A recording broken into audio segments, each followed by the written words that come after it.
జెనెటికల్‌గా గూడా heart attacks వచ్చే అవకాశం ఉంటుందా సార్? దీన్ని హార్ట్ అటాక్ అనము. ఇది రిథమ్ ప్రాబ్లమ్స్ వల్ల ఇట్లా అవుతాయి. ఓకే. సడన్‌గా హార్ట్ అనేది కొట్టుకోవడం ఒక బ్యాటరీ ద్వారా కండక్షన్ సిస్టమ్ ద్వారా అన్ని మజిల్స్‌కు ఎలక్ట్రికల్ ఇంపల్స్ పోవడం ద్వారా కొట్టుకుంటుంది. ఓకే. అది ఒక్కొక్కసారి ఆహ్, రీఎంట్రన్స్ సర్క్యూట్ అని, ఆటోమేటిసిటీ అని కొన్ని అబ్నార్మల్ రిథమ్స్ ఫార్మ్ అవుతాయి.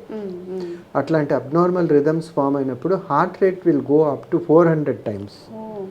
600 టైమ్స్ అట్లా 400 టైమ్స్ 600 టైమ్స్ పోయినప్పుడు ఎఫెక్టివ్ ఫిల్లింగ్ అనేది ఉండదు, బ్లడ్ ప్రెషర్ అనేది ఉండదు, జీరో అయిపోతుంది బ్లడ్ ప్రెషర్. అందువల్ల చనిపోవడం అనేది జరుగుతుంది. ఆ టైంలో మనము వాళ్ళకు కార్డియోవర్షన్ అంటే హార్ట్కి షాక్ ఇచ్చి రివర్ట్ చేసి నార్మల్ రిథమ్కు తీసుకురావాల్సి ఉంటుంది. అది చాలాసార్లు జరగదు, ఎందుకంటే బ్రెయిన్ అనేది ఒక 3 నిమిషాలే బ్లడ్ లేకుండా ఉండగలుగుతుంది. 1.5 minute to 3 minutes మినిమం.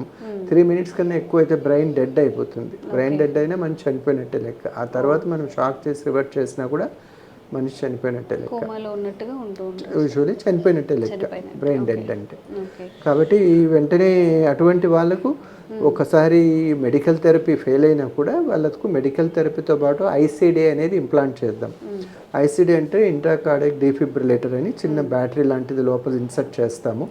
అది ఎప్పుడైనా ఇటువంటి రిథమ్ ప్రాబ్లమ్స్ డిటెక్ట్ చేసినప్పుడు లోపలే అది వెంటనే షాక్ ఇచ్చి ఇమ్మీడియట్గా విత్ ఇన్ ఫ్రాక్షన్ ఆఫ్ సెకండ్స్లో ఇట్ విల్ గివ్ షాక్ ఇచ్చి వెంటనే రివర్స్ చేస్తుంది అన్నమాట.